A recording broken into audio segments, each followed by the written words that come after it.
Welcome to the Dismantling You podcast. I'm your host, Lisa Pineda. Today I have with me an amazing guest, Dr. Rebecca Alexander Carey. She is a doctor of physical therapy, yoga instructor, trainer, and lifelong student of meditation and yoga. Dr. Rebecca is passionate about guiding others on their path towards wellness and healing.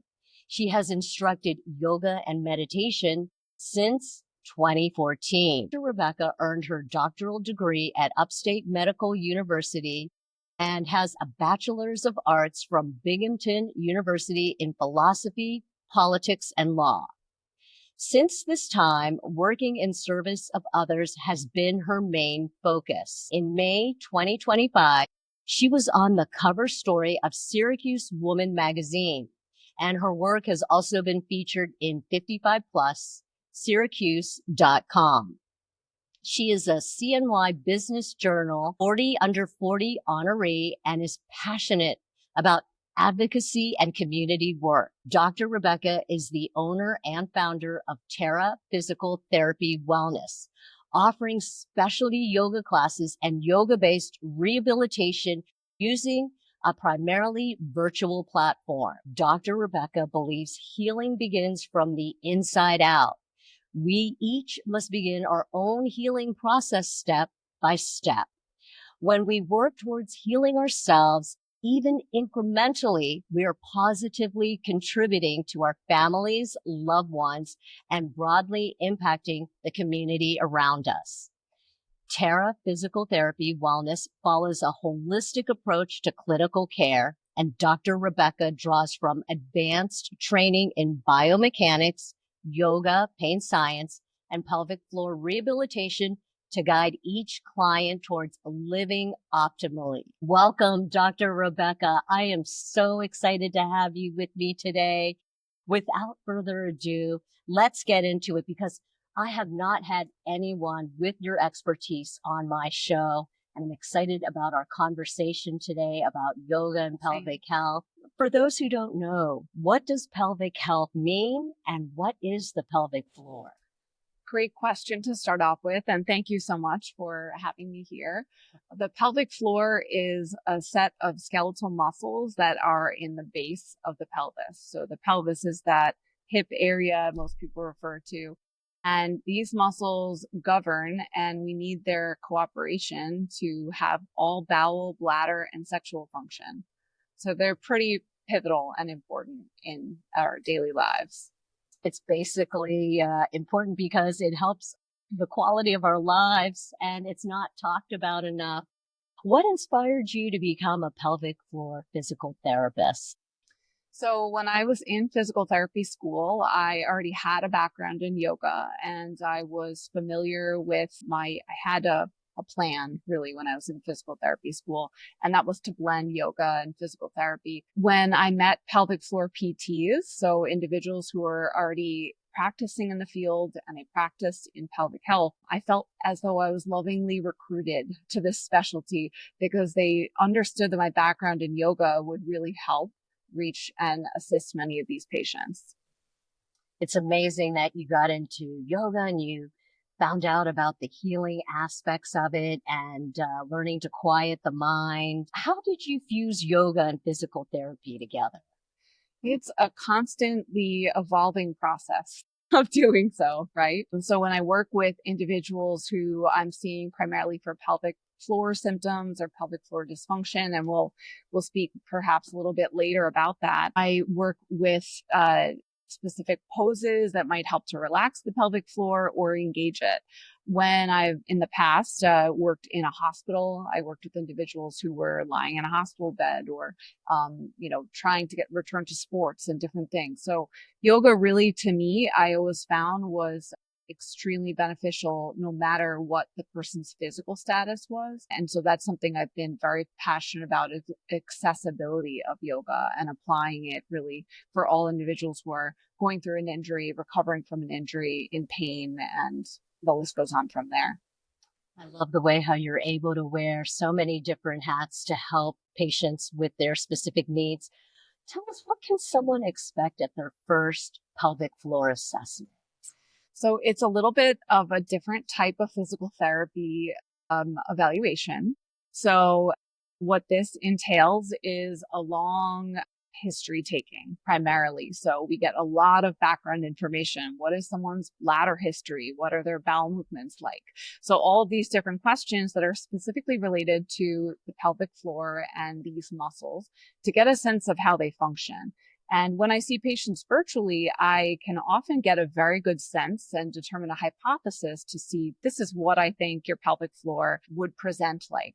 Now, when we see individuals in person, there also may be, and this is always with the patient's consent, but many are not aware that we do external and internal examinations as well. Those are often either vaginal or rectal, and we treat all genders and populations. So there's men as well who seek out physical therapy for pelvic health, and that's also done, but it's always with the consent of the patient. And the reason being that we want to find out what exactly is happening with these muscles. So there's essentially, oftentimes if someone has not had this exam before, for example, there's an area where you're really treating blindly if you're not able to assess the muscles. It's something that is very unique and it's different, but it's a different type of physical therapy. How does the pelvic floor play far more roles in everyday? The pelvic floor really is there doing the work, whether you know it or not.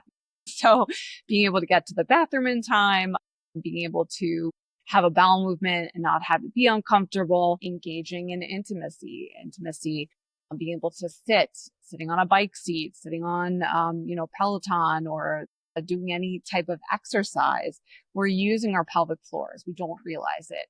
Now, when something goes awry and we're not necessarily experiencing continence, or some individuals, if they are constipated or they're leaking at random times, that is related to the pelvic floor. There's also a component where there's pregnancy and childbirth, and even someone undergoing different fertility treatments, that the pelvic floor is, and really, if I put my yoga teacher hat on, I think of it in the sense of the pelvic floor gets into a protective mode. So it wants to kind of just hold, and then that has other implications too. So the pelvic floor is with us. It's helping us, day in and day out. And oftentimes we don't pay attention to it until something is going wrong. Yeah, and the core is connected to the pelvic floor, right? And it helps to stabilize the pelvis, right? Yes. So the pelvic floor is a part of the core. Yes. So, and they're neighbors. So I often say to patients, core is here, pelvic floor is here. We use the respiratory diaphragm oftentimes to start with patients, or even individuals who are going through a yoga practice and they want to develop more awareness of their pelvic floor. Doing diaphragmatic breathing can be very helpful. These two things oftentimes happen automatically, right? We are using our diaphragm and our pelvic floor simultaneously. But if something goes wrong, right, then we need to reteach the system, so to speak. What type of conditions do you usually treat in your practice? It's a multitude, and it's probably many of these things will surprise your listeners. But constipation, IBS, certainly urinary incontinence of any type, bloating, difficulties with digestion, pelvic pain, pudendal neuralgia, that involves some numbness at the pelvic area. So think like the saddle area, and even hip pain and back pain. I've worked with many individuals who are in that, like a trying to conceive state, and also individuals who have had children many years ago, and they're kind of just coming to terms with some of the changes that pregnancy and childbirth had made on their bodies as well. Amazing. So there's a whole gamut. Yeah. So can you share with us a story, a success story of a patient you treated and how they improved? I have been really so fortunate that so many individuals I worked with have just trusted me. Even patients I haven't seen, people share stories of what they've experienced, whether it's sometimes trauma, assault, or they share a birth story, or they share just things that they've experienced, the way their body feels. The one story that really stands out to me the most is, and I have it in my home, a gift that she gave me at the end of our treatment, which is a little 3-inch angel. statue with the hands in prayer and wings. And this individual was someone who came to me as she told me, this is my last resort. I've seen everyone. She was not too keen on the exam at first. She really wasn't sure. She had a lot of difficulty with intimacy with her spouse. And she was seeking this out as, again, I mentioned, last resort. She had sexual assault as a child. And so she experienced many different things. And for much of that, these are stories sometimes that you hear that you can't believe the things that have happened to some individuals. So she had a story like that. And her symptoms improved through sessions of working together. She was able to return to intimacy with her spouse. She was able to not have pelvic pain on a daily basis where it was impacting her work and her ability to concentrate. And at the end of our treatment, she gave me this angel and said, "You have been my angel, and I want you to remember that." Yes. A beautiful story. So impactful. Very humbling.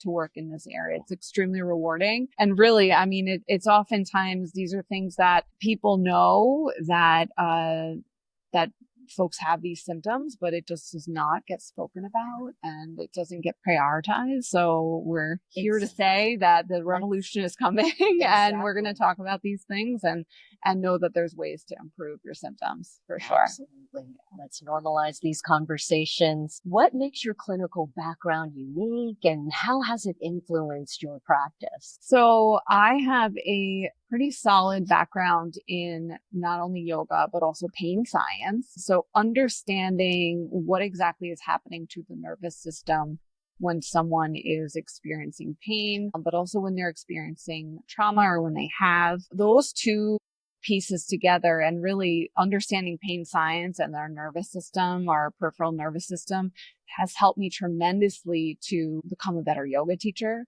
And also using yoga has helped me to become a better clinician.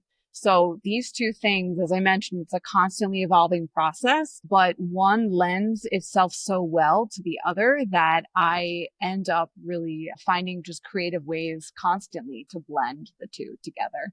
So I think especially with yoga, having a background in yoga, and I am just so grateful to the teachers that I've learned from in the past, and even ones I'm still continuously learning from now, how to reach different individuals who are, maybe experiencing different symptoms. So whether I'm teaching a class or whether I'm teaching yoga teachers or whether I'm working specifically with individuals in more of a clinical sense, I feel like this, all of that information can kind of be culminated together in terms of working toward helping this person's body to heal. How can both yoga and pelvic floor physical therapy help with fertility issues? Oh, wonderful question. I think about this all the time. So back when I started practicing yoga, I'd been practicing for a few years. I was a yoga teacher at a fertility center up in Syracuse. I worked with so many individuals and they would come into class sometimes. And this was just a general yoga for fertility or yoga for fertility support. I think it was termed. And we worked very much on relaxation and trying to just help folks specifically with the mental toll of the process that they're going through and the different procedures. But the other piece of it that I noticed significantly, which really inspired me to look more into pelvic floor yoga, was that many individuals were feeling physical symptoms in addition. So, if they had had an egg retrieval or if they had had other, procedures done, they might feel bloated. They might not be able to twist or lie on their stomach or something like that. And so I just thought to myself, there's a whole lot that's going on in their bodies that in addition to what's happening hormonally, what's happening mentally, how they're feeling about the whole process and physically. And so we're working on that in the classes, helping to relax individuals. But at the same time, the pelvic floor was having its own response to what was happening to all these different body parts. So that's really where I have worked with many individuals who are in that trying to conceive fertility journey. Some of them are IVF and some of them have tried different other remedies as well. But working with individuals, I think it's such a sacred space, such a sacred part of the body.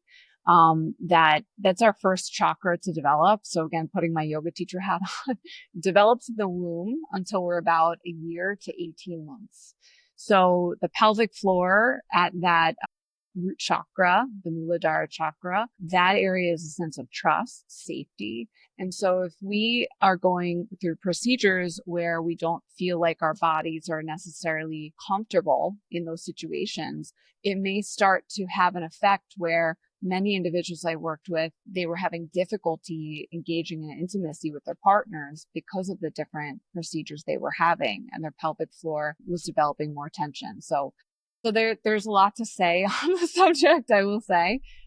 There was one study that was done that was a 10-year retrospective study that looked at individuals who were going through fertility treatment, specifically medically, and who also were seeing pelvic floor physical therapy and with manual therapy used at the pelvic floor muscles. The individuals that went through the pelvic floor PT simultaneously were 60% more likely to become pregnant within a year.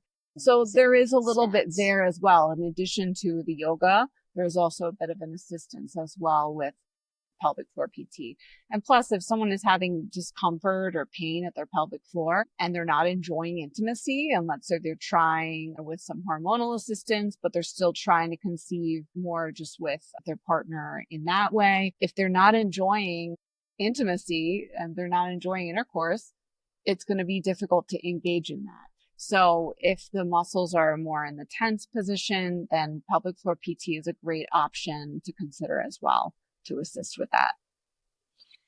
Could pelvic floor therapy benefit someone even before getting pregnant? Yes, absolutely. And many patients who I see have never been pregnant, so don't have that as a goal. There's many who I do see who are currently pregnant, have had children in the past.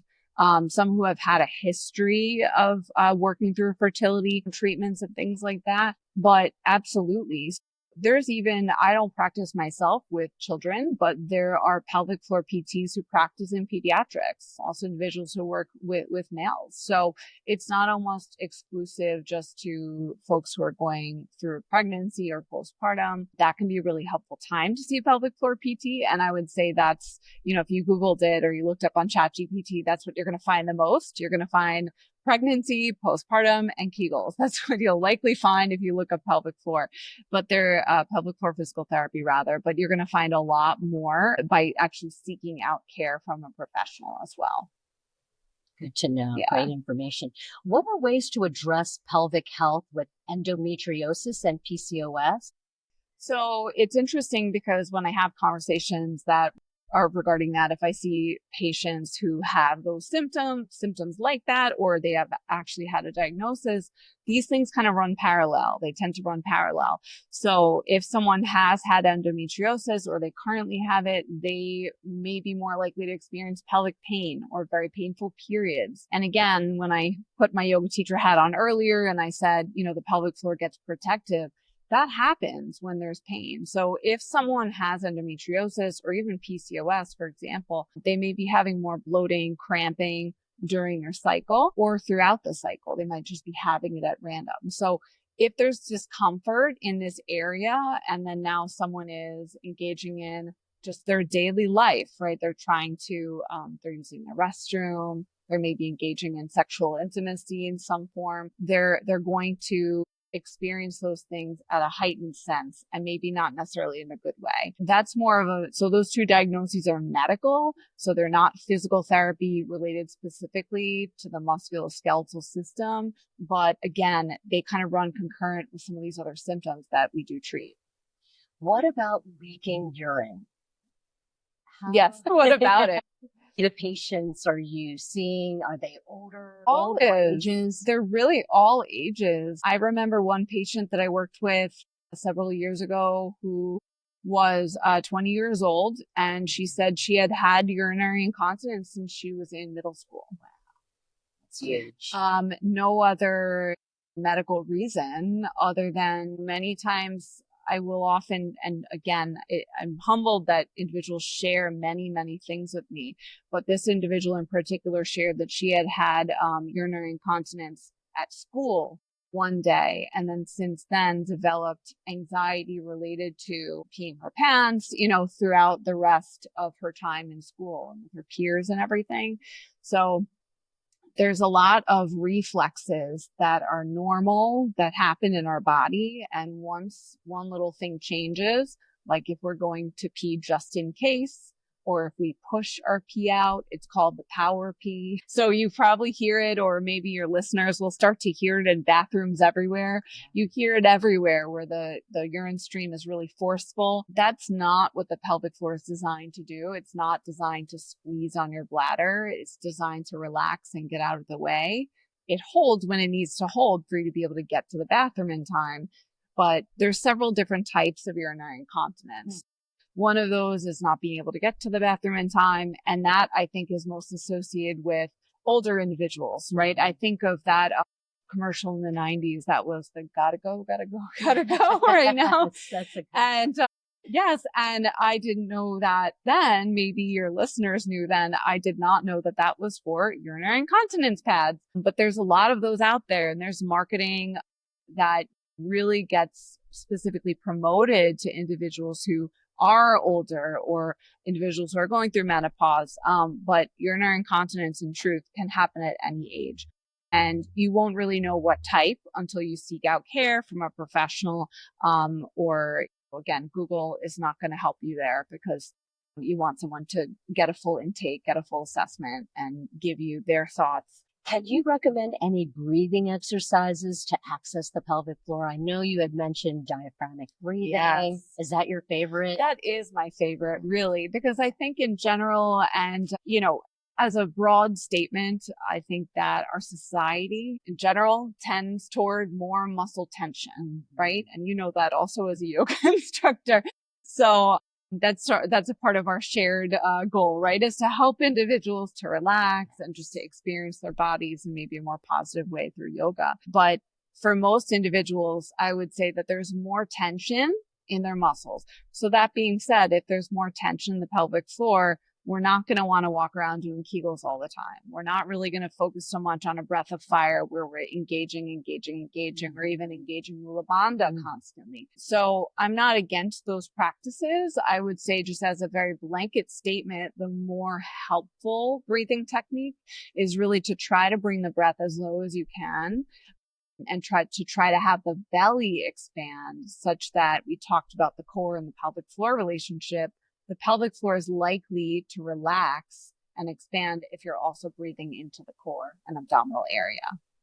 Hands down, breathing exercises are the best yoga practice. Yes. Because honestly, you don't need to check into a studio. You could literally be in your car and counting your breaths, right? So accessible. Yes. And guided meditation, guided body scans. I was just having a conversation with a patient this morning about that. Using things like Insight Timer. I love Insight Timer because it's free. There's a free version. There's a couple different apps, but you can look up and just find something that helps your body to relax. And the more you can deepen the breath, the more you can really start to relax the pelvic floor. And it really is a huge component of wellness. What are some common misconceptions about pelvic floor dysfunction that you encounter? So certainly the aspect of it that it's all about Kegels, right? So Kegels are helpful. They can be helpful, but I see many like memes and things that are, talk about your coffee should be strong and your pelvic floor should be strong. But the thing is that you don't want it to be too strong because when the muscles are too short, so if you over-engage all the time, let's say someone has urinary incontinence, well, if the muscles are over-engaged, they could be having urinary incontinence because the muscles are over-engaged. So that's a conversation I have a lot with patients, is that actually the Kegels you've been doing have been preventing you from getting better. So that's a huge misconception. The other piece is that physical therapists practicing in this area of the body don't have a whole slew of medical knowledge, right? So we don't have medical degrees. However, because of the different organ systems, that's one reason why I love it, because we have knowledge of how our digestive system works and how our bladder works and all the reproductive organs and how they should function. And so I find that I feel very fortunate to be able to give patients that I work with so much of a comprehensive set of information to help them to feel better. That's not only looking at one area of the body as if I were evaluating their shoulder. Tell us more about the workshops and educational programs you offer. Thank you for asking that. So I'm very excited to have this year launched a Terra Yoga, which is pelvic floor pelvic floor yoga, but it incorporates physical therapy. So this is a yoga teacher training that specifically is for healthcare professionals and yoga teachers. And it's focused on helping individuals to bring pelvic floor yoga specifically into their clinical practice or to bring that into the studio. So we just graduated 9 individuals in the cohort in June, and we have another one set to be in person in Syracuse that will be in December. And at the end of this year, I'll be launching also a virtual option for individuals who are looking to become certified in pelvic floor yoga. That is Terra Yoga is the name that we will use for that. And as far as workshops and trainings, I work very closely with many different hospitals. Much of my work is based out of Syracuse, New York. However, I'm relocated in the Hudson Valley area, so Beacon, Newburgh area. And so I'm always looking to make new connections and network. And so I'm working in the corporate wellness space and to bring pelvic wellness and the knowledge of pelvic health to as many groups as possible. That's so amazing. And I love how you created this big community. What is your definition of self-care and well-being? I think that it is always a bit of a work of balance. Okay. So my favorite quote, I have 2, but my second favorite is everything in moderation, including moderation. So I think, someone the other day I was eating somewhere and they said, do you want to get fries? And I said, no, I'll have some fries, so I think of that sometimes in terms of with food, with life, you always want to be striking some kind of a balance. So to me, if someone is always eating a certain way and they have a very strict diet, or they only, they go to sleep at 9 o'clock every night, they'll never deviate from that. We can get very wrapped up in rigidity, I think, especially in the wellness space, with holding ourselves to such a high standard. And I've been there too. But I think that there's so much to self-care that looks like accepting that we're also human. And that goes along with meditation, right? Is the more you become friends with yourself, not that you necessarily allow these different things, but you can work toward goals and you can have intentions, but you want to mainly be comfortable with allowing yourself to be a little bit different, than you always expect yourself to be. So really lowering expectations, in some ways, and trying to live as healthy a lifestyle as you can, socializing, water. We were just discussing earlier how being near the salt water, the ocean again, for me is a huge part of my wellness. And then really surrounding yourself with good connections for sure. Absolutely. Yeah. It's always a balancing act. A process of always checking in and even honoring yourself. Mm-hmm. That's the best way to create alignment. Where can listeners get in touch with you, and what is your preferred social media? So I am primarily on Instagram.